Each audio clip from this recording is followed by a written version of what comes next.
नमस्कार मित्रों, सत्य की विजय में आपका स्वागत है। मैं हूं विजय त्रिवेदी। अयोध्या कांड अभी शांत नहीं हुआ है।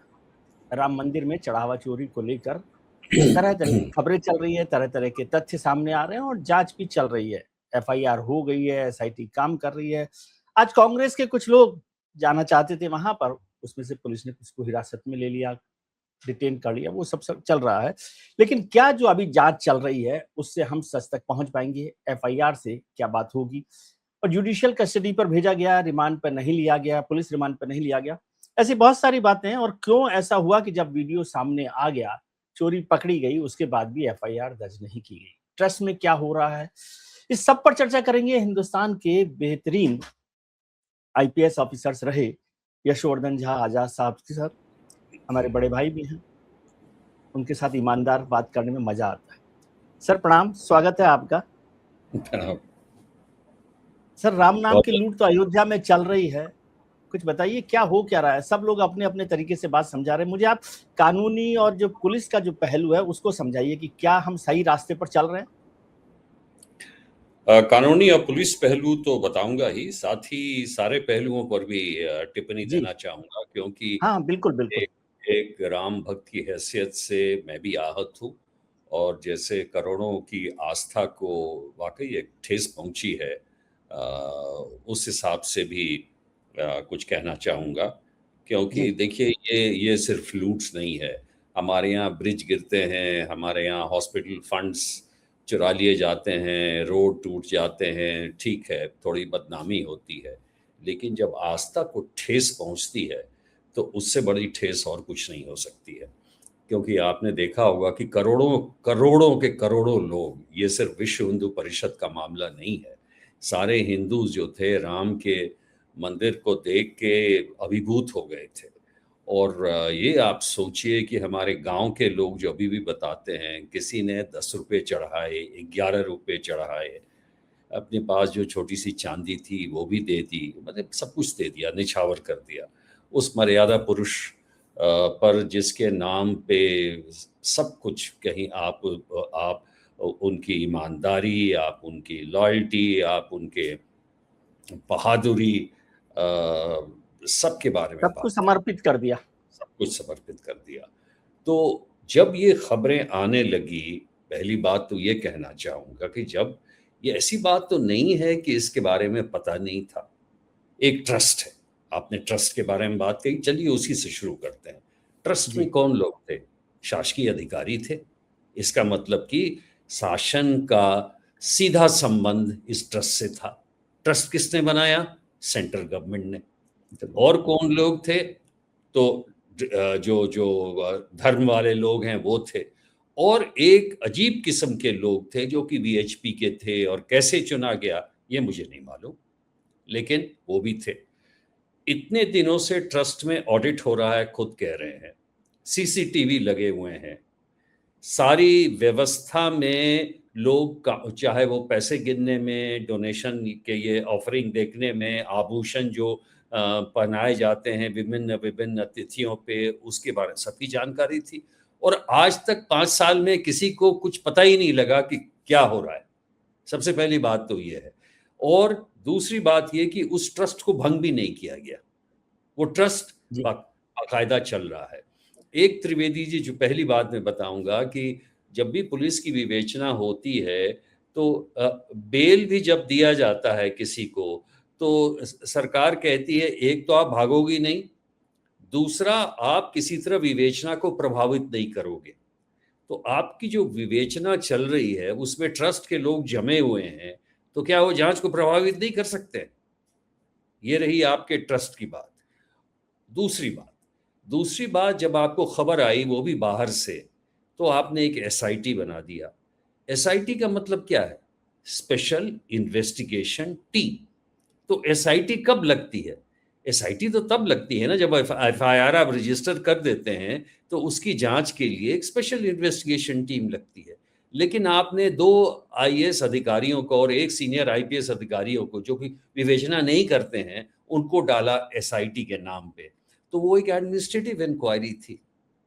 एडमिनिस्ट्रेटिव इंक्वायरी आपने जो की, उसके बाद क्या हुआ कि बाबुओं की इंक्वायरी एक और बाबू के पास पहुंची, एडिशनल चीफ सेक्रेटरी, जो कि खुद ट्रस्ट के मेंबर थे। तो कैसे लोगों का विश्वास होगा, आप बताइए। आप जन विश्वास की बात करते हैं तो कैसे लोगों को विश्वास होगा। वो आपने कर दिया, इस बीच में आपने इतने दिन लगा दिए, एफआईआर रजिस्टर नहीं किया, तो उससे क्या सबूत क्या आपके लिए रुका रहेगा। पहली बात विवेचना में त्रिवेदी जी हम लोग जो देखते हैं वो है कि जल्द से जल्द जो सबूत इकट्ठा करते हैं, क्योंकि सबूत अगर नष्ट हो गए तो फिर क्या फायदा, बोलने से थोड़ी कुछ होगा। सारे इंक्वायरी का मायने नहीं, सारे इंक्वायरी का मायने निकल गया। तो ये दूसरी बात है कि आपने क्यों नहीं रजिस्टर किया एफआईआर को। आपके पास बल्कि एक वकील साहब थे, वो कोर्ट भी गए थे, उन्होंने ये भी कहा कि अगर पुलिस रजिस्टर नहीं करेगी तो हम कोर्ट से निवेदन करेंगे कि ये और वो हो भी जाता। तो 5 तारीख की बात है, एफआईआर रजिस्टर हुआ है 20 दिन के बाद। ठीक है, तो पहली गलती आपकी विवेचना में। अब मैं आपको सिलसिलेवार गिना देता हूं। इसके बाद आप देखिए, ये एक बहुत बड़ी जांच है। अभी तक किसी ने बताया कि कितना पैसा गुम हुआ है? नहीं। लेकिन धीरे धीरे हमें यह पता लगता है ये आभूषण भी गोल है, वो जो किसी और ने दिया था वीएचपी और ये इनको चंपत राय जी को भी, वो भी नहीं है, और चीजें हैं वो भी गायब हैं। आपके पास सीसीटीवी है, आपके पास इलेक्ट्रॉनिक एविडेंस है, आपके पास ऑडिट रिपोर्ट है, आपके पास वो लेजर है। तो इतनी बड़ी इंक्वायरी के लिए त्रिवेदी जी आपको एक बहुत बड़ी टीम चाहिए। तो क्या ये टीम अयोध्या की कोतवाली कर सकती है? कहने का ये मतलब, आपने इस पे इसके लिए एक स्पेशल जांच टीम क्यों नहीं नियुक्त की, बनाए, क्यों नहीं आपने सीबीआई को लगाया? बल्कि मेरा तो कहना यह है कि भाई आपका दामन बिल्कुल पाक होना चाहिए। मैं तो बोलूंगा कि भाई कोई दूसरे स्टेट की पुलिस लाओ, सीआईडी, और उसको लगा दो, ताकि सब कुछ बेधड़क, बिना किसी इन्फ्लुएंस के ये पता लगे। तो वो भी नहीं किया आपने, बल्कि स्टेट की जो एसआईटी है वो भी नहीं लगी है, स्टेट की सीआईडी नहीं लगी है, स्टेट की कोई भी स्पेशलाइज्ड टीम नहीं लगी है। तो इससे हमें और आशंका होगी। इसके बाद आप आइए कि इतने लोग थे, एक ड्राइवर को क्या उसकी पहुंच थी डोनेशन तक? कैसे कैसे हम और आप इस बात को, लोग ये जो, और ये मैं प्रश्न नहीं कर रहा हूं, ये सड़क की जनता प्रश्न कर रही है। सड़क की जनता प्रश्न कर रही है कि झा जी ये कैसे हुआ कि वो जो छोटा क्लर्क है वो भी पैसा लेके भाग गया, एक के पास 80 लाख है, किसी ने 10 लाख की कोठी बना ली, ये कर लिया। तो कहने का मतलब ये है, अब दूसरे पॉइंट पे आ रहा हूं। जब देश के एक मैं समझता हूं इतनी इतनी जिसका सबसे ज्यादा जो जिसका फैलाव हुआ है पूरे देश में, और लोग इसके बारे में बात कर रहे हैं, तो क्या उस विवेचना के बारे में कोई शासकीय वक्तव्य नहीं आना चाहिए हर दूसरे दिन, हर तीसरे दिन, कि भाई देखिए ये हुआ है, क्या अभी तक डेवलपमेंट हो रहा है। क्या है डेवलपमेंट। आप विवेचना का डिटेल मत बताइए, बताइए तो बताइए कि हमें इतना पैसा मिला है, हमें एस्टिमेट लग रहा है कि इतना है, इतने लोगों को ये कर लिया गया है। लेकिन जब आप, जो लोग हैं, मान लिए छोटे लोगों को ही आपने पकड़ा, करीब 40 लोग मेरे ख्याल से त्रिवेदी जी इन्वॉल्व थे सारी व्यवस्था में, यस यस जी। है कि नहीं? तो अगर 40 लोग थे तो आपका काम तो तत्काल 40 लोगों को पकड़ के इनका इंट्रोगेशन करना था। उसके लिए आपको 8 टीम लगती कम से कम। हम लोग जो विवेचना करते हैं तो इतनी ज्यादा चीजें रहती हैं। देखिए, आपको कहते हैं जाना है, रिकवरी करना है, आपको किसी का स्टेटमेंट लेना है, स्टेटमेंट का क्रॉस रेफरेंस वेरीफाई करना है, इलेक्ट्रॉनिक एविडेंस की मैपिंग करनी है, सीसीटीवीज का कहते हैं ये करना, खंगालना है। ये मामूली चीज थोड़ी है। क्या ये एक ऑर्डिनरी थाना कर सकता है? बिल्कुल नहीं कर सकता। सीबीआई के पास एक एक्सीलेंट फोरेंसिक टीम है। सीबीआई में इकोनॉमिक फ्रॉड, बैंक फ्रॉड्स, ये इसके एक्सपर्ट्स हैं वो। तो कम से कम एक सीबीआई का अफसर तो आप लगा देते सुपरवाइज करने के लिए। तो इन चीजों से हमें ऐसा आभास होता है कि जिस तरह की इंक्वायरी, एक तो प्रिलिमिनरी इंक्वायरी, और जिस तरह की विवेचना होनी चाहिए थी, उसमें काफी त्रुटियां, काफी सर कमी। जी सर, 2-3 चीजें समझाइए मुझे। एक तो पुलिस प्रोसेस को ही मैं समझना चाहता हूँ कि जो बात बार बार हो रही है कि भाई हमने पुलिस एफआईआर भी करवा दी और एसआईटी भी बनवा दी। एक तो ये जो अभी 5 जून का वीडियो आया है जिसमें कुछ पैसा बरामद करते हुए गाड़ी में रखते हुए बैग के साथ पुलिस ऑफिसर नहीं है, कर्म जो भी है थाने कांस्टेबल भी है वो उनके साथ है। तो जब पैसा रिकवर हुआ है तो क्या निजी तौर पे ये करना चाहिए था और उसकी एफआईआर उसी दिन नहीं होनी चाहिए थी? पहली बात। 100%। दूसरा, एसआईटी बनाने से पहले एफआईआर होनी चाहिए। तीसरा, एक और सवाल मैं समझना चाहता हूँ कि अक्सर आप जैसे बड़े अफसर होते हैं वो ये कहते हैं जैसे ही गिरफ्तारी एफआईआर हुई आप उनको पकड़ते हैं और पुलिस रिमांड मांगते हैं इस पूरे ताकि उनसे पूछताछ हो सके और रिकवरी हो सके जिसके लिए आप जिक्र कर रहे हैं। तो इसमें तो आज भी जुडिशियल वो है, रिमांड मांगा गया है। तो क्या मसला क्या है ये? कैसे इसको समझाइए मुझे, कैसे आप जस्टिफाई करते हैं इसको? मैं ये तीनों चीज के बारे में क्लैरिफाई कर देता हूँ। सबसे पहले आपने बिल्कुल ठीक कहा कि आप किस आधार पे किसी के यहाँ जाके उसको पकड़ रहे हैं और ला रहे हैं। क्या इसका कोई कानूनी तो है नहीं, अनलेस कि आपने एफआईआर रजिस्टर किया है तभी आपको शक्तियों, प्रदत्त शक्तियों के द्वारा आप गिरफ्तारी का उसका ये कर सकते हैं और ला सकते हैं, या उसके बेसिस पे जो रिकवरी हुई है उस पे आप कहते हैं एफआईआर लॉन्च कीजिए। दूसरी बात, एफआईआर तो मैं ये कह रहा हूं त्रिवेदी जी, उसके पहले भी लॉन्च करना चाहिए। जैसे भी आपको शिकायत मिली कि भाई ये चोरी हुई है, इस चोरी के बारे में मैं आपको बता रहा हूं कि ये चीजों से मैं कह रहा हूं चोरी हुई है। उसके बाद आपका काम था कि एस्टिमेट कितने चोरी किए हैं, कितने लोग उसमें इन्वॉल्व है, और तत्काल उसमें फिर आप उनकी पूछताछ करते। दूसरा पॉइंट जो आपने बिल्कुल सही कहा कि उसके बाद आपने जो एसआईटी बनाई, वो एसआईटी तो बिना एफआईआर के थी, और एसआईटी का मतलब इन्वेस्टिगेशन टीम है। तो इसका मतलब ये था कि आपने एफआईआर नहीं लॉन्च किया, और उसी लिए आपकी एसआईटी नहीं थी बल्कि एक एडमिनिस्ट्रेटिव इंक्वायरी थी। एडमिनिस्ट्रेटिव इंक्वायरी का कोई मतलब नहीं है, कोई इश्यू ही नहीं है। और एसआईटी इंक्वायरी के बाद क्या हुआ? आपने कहा एफआईआर रजिस्टर कर दीजिए। ये एफआईआर तो पहले ही रजिस्टर होना चाहिए था, उसमें एसआईटी की कोई आवश्यकता नहीं थी। तीसरी बात जो आपने पूछा, बिल्कुल सही बात है।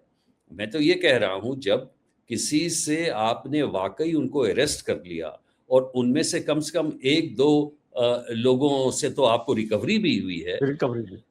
जाहिर है कि उनका इंट्रोगेशन तो लेना था, क्योंकि आपको सारी बातें फिर पता लगती। हमें कम से कम 10 चीज़ों के बारे में पता लगाना था। कितने लोगों की पहुंच कहाँ तक थी, कौन लोग इन्वॉल्व थे फाइनेंशियल ट्रांजैक्शंस में, किन लोगों ने अप्रूवल दिया वेरियस कॉन्ट्रैक्ट के लिए, प्रोजेक्ट्स के लिए, कौन लोग उसकी गिनती करते थे, सीसीटीवी का मालिक या कंट्रोल रूम में कौन था, इलेक्ट्रॉनिक एविडेंस हमें और कहाँ से मिल सकते हैं। इतनी सारी चीज़ें हैं। तो इसके लिए तो अवश्य ये था, ताकि हमें और लोग मिलते, नहीं तो ये छोटे-छोटे लोगों को पकड़ के तो आप पूरी व्यवस्था को तो समझ भी नहीं सकते। सर, एसआईटी को लेकर एक चीज और समझनी है मुझे आपसे कि एसआईटी बनाई रिक्वेस्ट पर ट्रस्ट के जिन लोगों पर चोरी के आरोप हैं, मतलब इसको आज ऐसे कह सकते हैं, जो संदेह के घेरे में उनकी रिक्वेस्ट पर एसआईटी बनाई गई और एसआईटी की रिपोर्ट उसे सौंपी गई जो ट्रस्ट का खुद मेंबर है। तो इसको कैसे आप मुझे समझाएंगे कि भाई हाँ, मुझे भरोसा हो विजय त्रिवेदी को कि हाँ, ये कानून के हाथ जो है बड़े मजबूत हैं और इसको पूरे सिस्टम को ये अब मैं इसे दुर्भाग्यपूर्ण ही कह सकता हूँ, और ये कह सकता हूँ कि इसमें जो बू आ रही है वो निष्पक्षता की तो बिल्कुल ही बू नहीं आ रही है, जिस बात को आप पूछ रहे हैं। और मुझे ये लग रहा है कि ये जो ये गाइडेड क्या कहें इन्वेस्टिगेशन की तरह है कि एक पर्टिकुलर और इंगित कर रहा है कि, क्योंकि सबसे इम्पोर्टेंट बात जो मैंने पहले ही कही त्रिवेदी जी, की ट्रस्ट को भी भंग नहीं किया गया। क्यों नहीं भंग किया गया है ट्रस्ट को? अभी तो ट्रस्ट की जो इस्तीफे वाली बात है उनकी भी आपात बैठक नहीं बुलाई, वो एक सामान्य बैठक बुलाएंगे, फिर उसमें इस्तीफा स्वीकार होगा। ये कोई ऐसा मामला आपको लग रहा है कि सामान्य तरीके से चलना चाहिए? सामान्यतः त्रिवेदी जी ये होना चाहिए था कि ट्रस्ट को उसी दिन इमरजेंसी मीटिंग बुला के अपने आप को भंग करना चाहिए था कि हम पुलिस इन्वेस्टिगेशन के साथ पूरी तरह कोऑपरेट करेंगे, और इसीलिए ट्रस्ट भंग किया जाता है।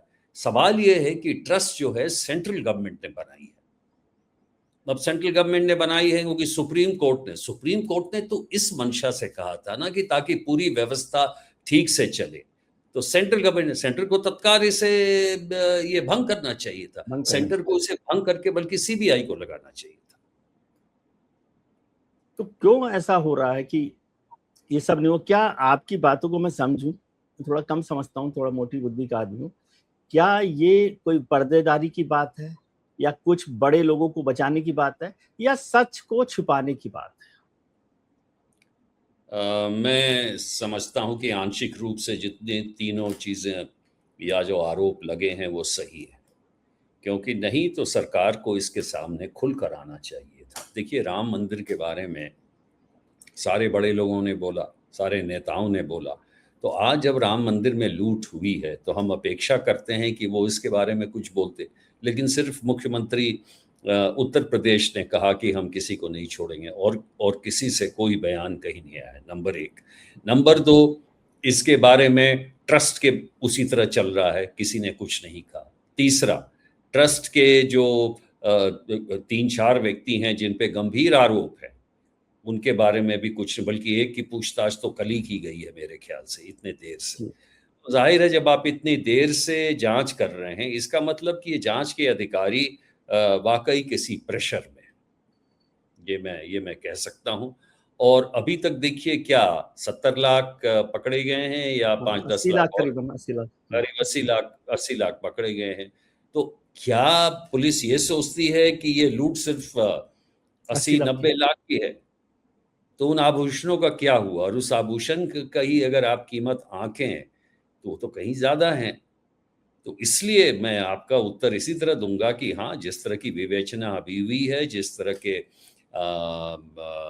के वक्तव्य आए हैं, जिस तरह के आव भाव से पता लगता है कि हाँ, कुछ बड़े लोग इसमें जरूर बचेंगे या बचने की संभावना है। सर, एसआईटी का एक चीज और समझाइए। जो मैंडेट आया, जो मैं उसको पढ़ रहा था, उसमें समझ में आया कि जो एसआईटी के लिए रिक्वेस्ट की गई, उस मैंडेट पे वो काम करेगी।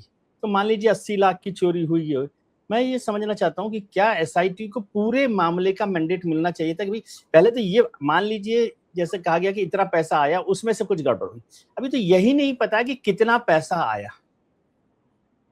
और फिर जो वो जमीन घोटालों का मसला भी आया है कि निर्माण में भी जो घोटाला आया है, तो क्या ये सब मैंडेट उसके पास है? आपने देखा होगा, क्या उस पर सारे पर काम हो रहा है? देखिए, वो या आई जो वॉच की तरह से मैं देखूं इसको? नहीं, बिल्कुल सही कहा आपने। एसआईटी का मैंडेट सीमित था, इसमें कोई शक नहीं। बिकॉज जो आरोप लगे हैं, कुछ आरोप ऐसे लगे हैं ना कि 3 करोड़ की जो प्रॉपर्टी थी वो 12 करोड़ में खरीदी गई।